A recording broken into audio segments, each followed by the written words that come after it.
আমি ঈশ্বরের নামে শপথ করিতেছি যে বিধি দ্বারা স্থাপিত ভারতের সংবিধানের প্রতি আমি অকৃত্রিম নিষ্ঠা ও আনুগত্য পোষণ করিব।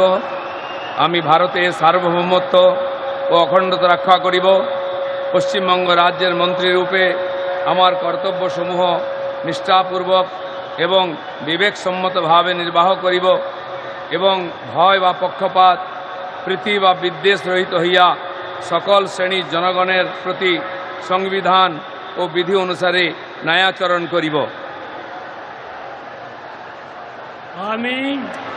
আমি শ্রী দিলীপ কুমার ঘোষ ঈশ্বরের নামে শপথ করিতেছি যে পশ্চিমবঙ্গ রাজ্যের মন্ত্রীরূপে যে কোনো বিষয় যাহা আমার বিবেচনার জন্য আনিত হইবে বা আমি জ্ঞাত হইব, তাহা ওই মন্ত্রীরূপে আমার কর্তব্যসমূহের যথাযথ নির্বাহের জন্য যেরূপ আবশ্যক হইতে পারে তদ্ব্যতিরেকে আমি প্রত্যক্ষ বা পরোক্ষভাবে কোনো ব্যক্তি বা ব্যক্তিগণের নিকট জ্ঞাপন করিব না বা প্রকাশ করিব না।